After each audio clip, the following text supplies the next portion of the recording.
내용 필기를 못하긴 하네.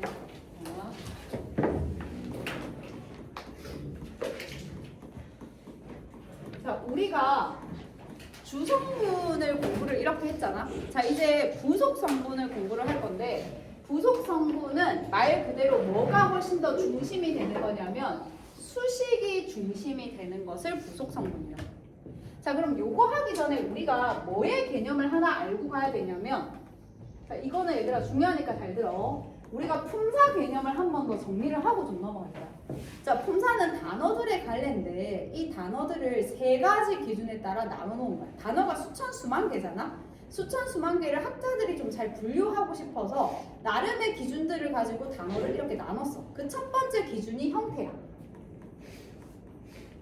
자, 형태를 가지고 어떻게 나눴냐면 변화하는 단어, 변하지 않는 단어.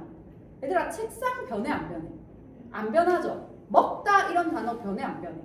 변하지. 그래서 이렇게 단어를 일단 이원화 시켰어. 자, 그래서 형태가 변하지 않는 단어들을 전부 다 불변어라고 이야기하고 형태가 변하는 단어를 전부 다 가변어라고 이야기했어. 자, 이게 일단 형태에 따라 단어들을 이렇게 좀 나눠 놓은 거야.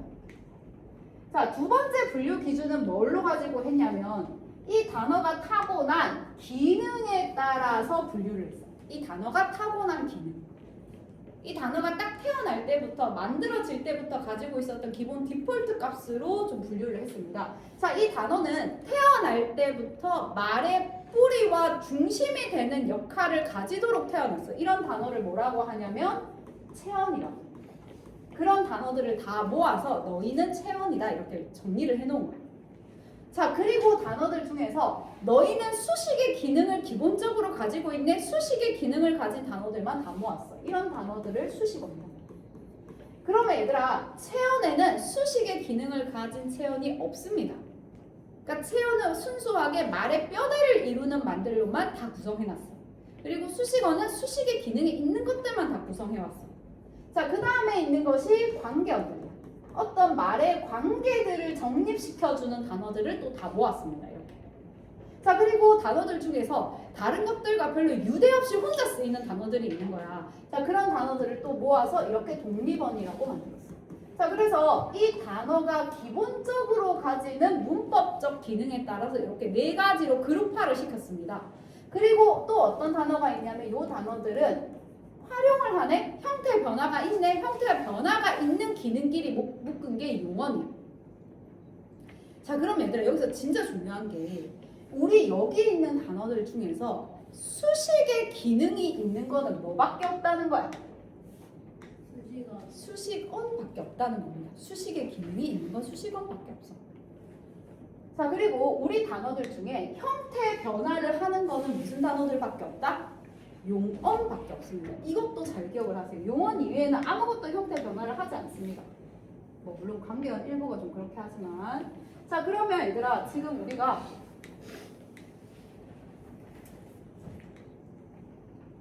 자, 이렇게 보고 이제 마지막 분류 기준을 볼 건데, 자, 마지막 분류 기준이 뭐냐면 의미야. 여기서의 의미는 문법적인 의미라고 보시면 되는데, 자, 체언을 가지고 다시 문법적으로 세 가지로 분류를 했어. 자, 체언들 중에 사물의 이름을 나타내는 문법적 의미를 가진다. 걔네를 다 묶어서 뭐라 한다? 명사라고 합니다. 자, 그리고 체언 중에서 명사를 대신해서 쓰이는 말들을 묶어서 대명사라고 이야기해요. 자, 그리고 체언들 중에서 숫자나 차례를 나타내는 말들을 묶어서 수사라고 이야기합니다. 이게 우리가 이야기하는 품사들이죠. 그럼 얘들아, 명사는 당연히 기본적으로 어떤 성질을 가지는 거야? 말의 뿌리가 되는 체언의 성질을 당연히 가지는 거고, 형태가 변하지 않는 무슨 성질을 가진다? 불변어의 성질을 당연히 가지는 겁니다. 이 표는 너무 중요해서 얘들아, 이 표는 그냥 계속 외워야 돼. 무조건 머릿속에 들어와 있어야 돼. 자, 그 다음에 우리 국어의 수식어는 단어 자체가 수식의 기능을 타고난 거는 두 개밖에 없는데, 하나는 관형사 그리고 부사. 자, 관형사는 체언을 수식하고 부사는 용언을 수식해. 이거는 관형사는 아예 날 때부터 체언을 수식하는 운명으로 태어난 거야. 그러면 다시 말해서 얘들아, 수사는 체언을 수식할 수 있다 없다? 없습니다. 용어는 뭔가 다른 걸 수식할 수 있다 없다? 없어. 오로지 단어들 중에서 수식의 기능을 할 수 있는 건 뭐밖에 없다? 관형사와 부사밖에 없는 겁니다. 자, 그러니까 형용사는 수식의 기능이 있다 없다? 없어. 관형사 부사가 아니잖아. 그게 학생들이 제일 많이 걸리는 거죠. 네. 그래서 여기서 보면서 우리가 단어들, 타고난 단어들 중에서 수식의 기능을 가지는 거는 관형사랑 부사밖에 없습니다. 다른 것들은 다 수식할 수가 없습니다. 자, 그 다음에 관계어는 조사고 독립어는 간판사죠. 자, 그리고 용언에는 동사와 형용사가 있습니다. 동사와 형용사는 타고나기를 뭘 타고났냐면 동작을 서술하는 말이에요. 형용사는 상태와 성질을 서술하는 말이에요. 그러면 기본적으로 동사와 형용사는 문장 성분 뭐가 될 수밖에 없습니까? 서술어가 될 수밖에 없어. 본인들이 타고난 값이 서술하는 말이라니까. 그지?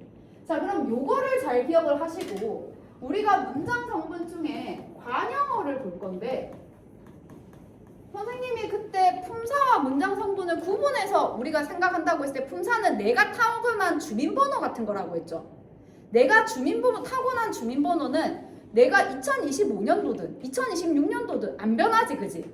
근데 내가 학교 안에서 하는 역할은 계속 변하죠. 2025년도에는 교육과정부장을 했다가 2026년도에는 IB 부장을 했다가 27년도에는 또 2학년 부장을 할 수도 있는 거잖아, 그지? 그러니까 이런 문장 안에서의 학교 안에서의 역할이 계속 변하는 거는 문장 성분이야. 근데 내가 가진 고유의 주민번호 이런 건 안 변하죠. 이런 것들이 품사입니다. 내가 기본적으로 가지고 있는 정보들을. 자, 그러면 이게 단어가 기본적으로 이 정보들을 가지고 태어났어. 근데 얘네들이 문장 안에서 막 이렇게 조합돼서 쓰이거든. 그러면 문장 성분들이 달라지는 거야. 자, 여기서 관형어라고 하는 거는 문장 내에서 체언을 수식하는 역할을 하는 겁니다.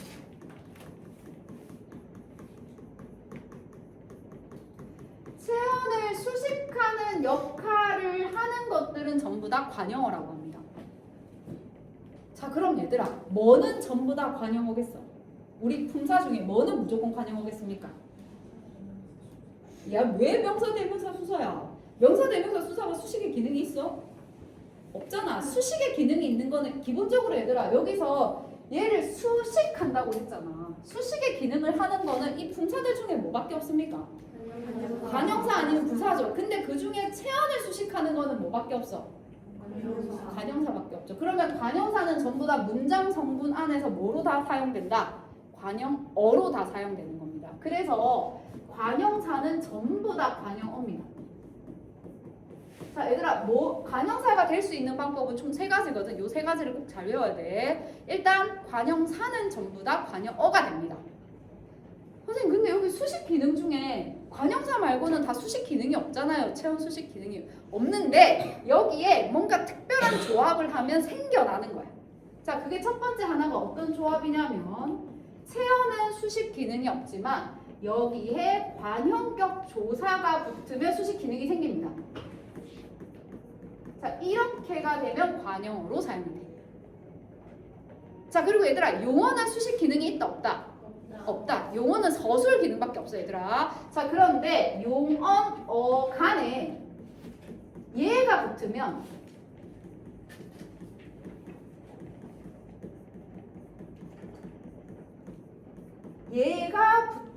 가능해. 자, 이게 엄청 중요한데, 얘들아. 풀네임은 관형사용 전성어민데 문법서에는 전성이라는 말을 빼는 경우가 더 많기는 합니다. 자, 이거는 용언 어간이고 얘는 어미죠. 자, 어미의 여러 가지 종류들 중에서 전성 어미는 무슨 역할을 하게 해주냐면 성질을 바꿔주는 역할을 해. 아까 선생님이 얘들아 용언은 무슨 역할을 한다고 했지? 기능이? 서술의 기능이야. 자, 서술의 기능인데 성질을 바꿔주는 거야. 무슨 성질로 바꿔준다? 관형사의 성질로 바꿔주는 겁니다. 그러면 서술의 기능이 있는데 무슨 무슨 역할을 잠깐 하게 된다? 수식의 역할을 잠깐 하게 된다. 자, 그럼 얘들아, 만약에 여기서 관형사형이 아니라 부사형 전성 어미가 결합되면 용언이 잠깐 무슨 기능을 하게 되겠습니까? 수식, 부사 수식의 기능을 하게 돼요. 자, 그러면 여기서 관형사형에서 명사형 전성 어미를 하게 되면 이 용언이 뭐처럼 사용되게 된다?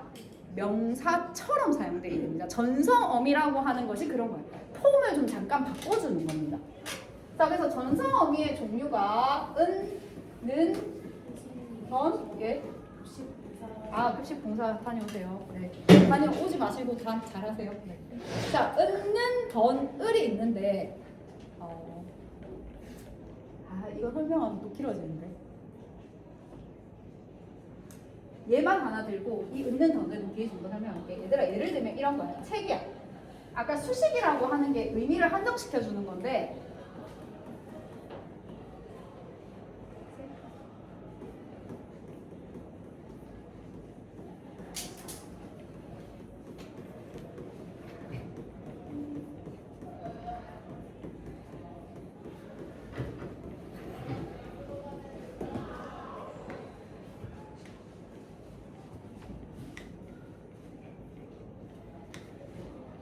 자, 얘들아 한번 잘 봐. 책은 엄청 많지, 세상에 책은.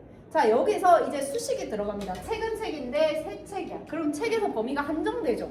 이게 수식이 되는 거야. 자, 이 새라고 하는 거는 관형사입니다. 자, 관형사가 책을 꾸며주는 기능을 하는 거야. 그래서 이게 관형사가 관형어로 쓰인 예야. 자, 그러면 책은 책인데 어떤 책? 나의 책. 범위를 한정시켜주죠? 수식해주지? 자, 이 나의는 어떻게 구성됐다? 나라고 하는 체험 플러스 관형격 조사 의가 결합된 형태입니다. 이 두 번째에 해당되는 거죠. 관형격 조사가 의니까. 자, 그리고 세 번째, 얘들아, 얘의 기본형이 뭐지? 기본형. 일다가 기본형이야. 자, 일다의 어간이 어디까지입니까? 여기까지가 어간입니다. 1에 뭐가 붙었다? 은, 는, 던, 을이 붙었습니다. 책은 책인데 내가 어제 읽은 책. 책은 책인데 내가 지금 읽는 책. 책은 책인데 내가 어제 읽던 책. 책은 책인데 내가 내일 읽을 책. 이런 식으로 해서 수식해 주는 겁니다. 자, 그래서 읽다라고 하는 단어 자체는 수식의 기능이 없죠. 뭐 때문에 수식의 기능이 생기는 거다? 얘 때문에 수식의 기능이 추가적으로 생겨나는 겁니다. 자, 조금 센스가 있는 학생이면 얘들아, 내가 책을 읽은 책은 시간적으로 언제를 뜻해? 과거죠. 내가 읽는 책이면 시간적으로 현재. 내가 읽던 책이면 과거 했다가 행동이 미완됐을 때.